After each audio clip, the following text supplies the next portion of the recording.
አመሰግናለሁኝ እንግዲህ በኢትዮጵያ በቅርቡ የተጀመረው የሀገራዊ ምክክር ኮሚሽን የውይይት የአጀንዳ ማሰባሰብ ስራዎች በመላው ሀገሪቱ በተለያዩ ክልሎችና በሁለቱ ከተማ አስተዳደሮች ሲደረግ ነበር። በተለይ የትግራይ ክልል ምናልባት የቀጣይ እቅዶች ናቸው።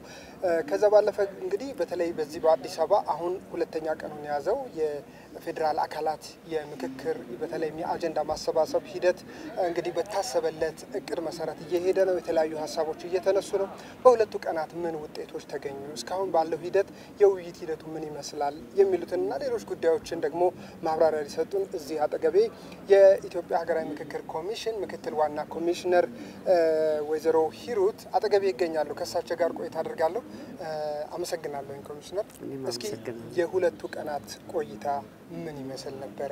ህብረተሰቡ በተለይ ደግሞ በእነዚህ በሰባት ቡድኖች የተከፈሉት የተለያዩ አካላት ሀሳባቸውን በነጻነት ከመግለጽ ችግሮችን ከማውጣት ኢትዮጵያን ለማዳን እያደረጉ ያለው ተሳትፎ ምን ይመስላል? በጣም ደስ የሚል ነው። ምክንያቱም እንደገለጽከው ወደ 38 ማህበራት ናቸው ያሉት። ማህበራትና ተቋማት የፖለቲካ ፓርቲዎች አሉ፣ ሲቪክ ማህበራት፣ የሙያ ማህበራት አሉ፣ የሃይማኖት ተቋማት አሉ። ኢትዮጵያ ላይ ያሉ ሃይማኖቶች በሙሉ አሉ። የቀድሞ ሰራዊትና የአሁኑ ሰራዊቶች አሉ፣ የጸጥታ ኃይሎች አሉ እና የተለያየ የህብረተሰብ ክፍሎች ይገኙበታል እና በጣም ደስ የሚለው በቡድን ተደራጅተው 7 ቦታ ተከፍሎ ማለት ነው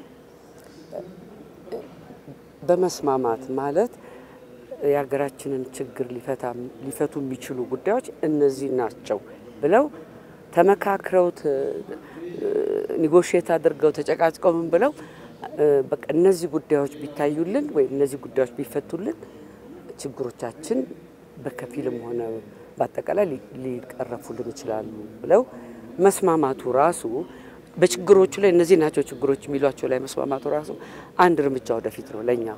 ይሄ ምክክር ራሱ አንድም እኮ ያለ መግባባት መንስኤ መተዋወቅ ስል ዝም ብሎ ባይን መተዋወቅ ብቻ ሳይሆን አንድ ማህበረሰብ፣ አንድ ማህበር፣ አንድ ተቋም ያሉት ችግሮች አገር ላይ የሚያያቸው ችግሮች ምን አይነቶች ናቸው? ያኛው ደግሞ የሚያየው ምንድነው? ያንን አስታርቆ በጋራ ይሄ ነው አጀንዳችን ብለው ማለት አንድ ትልቅ ስራ ነውና እሱ በጣም በመልካም ሁኔታ እየተካሄደ ነው። በጣም ጥሩ። እንግዲህ ቀደም ብሎ በነበሩት በተለያዩ ክልሎች በነበሩ ውይይቶች እንግዲህ ከ200 ሺህ በላይ ተሳታፊዎች አጀንዳዎቻቸውን ሲያዋጡ ነበር። በቀጣይ አሁን ምንድነው እስካሁን እየተደረጉ ያሉ ውይይቶች ጥሩ ግብአት ሆነዋል ወይ? በቀጣይ በትግራይ ክልልና ተደራሽ ባልሆነባቸው አካባቢዎችም እቅድ እንዳላችሁ የገለጻችሁ በየጊዜው የቀጣይ አቅጣጫው በተለይም ደግሞ የቀጣይ ውይይቶችን ስኬታማ ለማድረግ ስንቅ ተይዟል ማለት እንችላለን? በጣም እንደሚታወቀው ያው ከየክልሎቹ ከትግራይ ክልል በስተቀር ከየክልል አጀንዳ ሰብስበናል። የተለያዩ ማህበረሰቦች ቁጭ ብለው ተነጋግረው ሰጥተውናል። እንደዚሁም ደግሞ በግል የሚልኩም አሉ፣ በቡድንም የሚልኩ አሉ በቀጥታ ለተቋማችን እና የአጀንዳው ማሰባሰብ ሂደት በጣም በጥሩ ተካሂዷል። ከዚህ ጎን ለጎን ደግሞ በሀገራዊ ጉባኤው ላይ የሚሳተፉት ሰዎች እየተወከሉ እየጨረስን መተናል። አሁን የሚቀጥለው ስራችን በትግራይና በዲያስፖራ ላይ ከዲያስፖራ ጋርና በትግራይ ላይ የምንሰራው ስራ ነው የቀረን። ያንንም ደግሞ እየሰራንበት ነው ያለነው።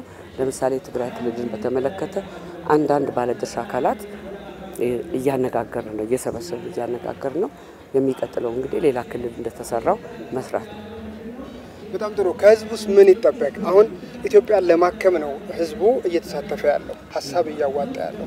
ችግር ውስጥ ነበር፣ ከዛ ችግር እንውጣና የበለጸገች ሰላማዊት ሀገር እናሻገር እየተባለ ነውና ህዝቡ በምን መንገድ ያግዝ? አሁን የጀመረው አለ በቀጣይስ የሚለው መልእክት ያስተላልፍ። እንግዲህ የኛ አስተያየት ምንድነው? ይሄ ራሱ ሂደት ይሄ ሁሉ ሰው ማነጋገር፣ ይሄ ሁሉ ሰው ችግሩን መግለጽ፣ ይሄ ሁሉ ሰው ለሀገራችን መፍትሄ የሚሆነው ይሄ ቢፈታ ነው ያለበት ሂደት እሱ ራሱ አንድ ትልቅ ውጤት ነው ብለን እናስባለን። ይሄ ራሱ ህዝቦችን ነጻነት ተጎናጽፈው በነጻነት መናገር ችለው ተጨቃጭቀው ይሄ ነው የሚበልጠው ይሄ ነው የሚያንሰው እየተባባሉ የሚሰጡን አጀንዳ ራሳቸውን አስተዋውቋቸዋል አቀራርቧቸዋል ብለን እናስባለን ወደፊት ደግሞ እንግዲህ እነዚህ አጀንዳዎችን ከሰበሰብን በኋላ ከተለያዩ ባለድርሻ አካላት ከትላልቅ ኤክስፐርትና ባለሙያዎች ጋር በመሆን የሀገራዊ ጉባኤው አጀንዳ የሚሆኑትን ለይተን እንቀርጻለን ማለት ነው አንዳንዶቹ አጀንዳዎች ደግሞ የህግ ማዕቀፍ ኖሯቸው ያፈጻጸም ጉድለት የነበረባቸው ደግሞ ለየሚመለከታቸው ያንን እንዲፈቱ ይሰጣቸዋል ነገር ግን እነዚህ ከበየቦታ የሰበሰብናቸውን ቀርጸን የሀገራዊ ጉባኤው አጀንዳ የሚሆኑትን ለህዝብ ይፋ እናደርጋለን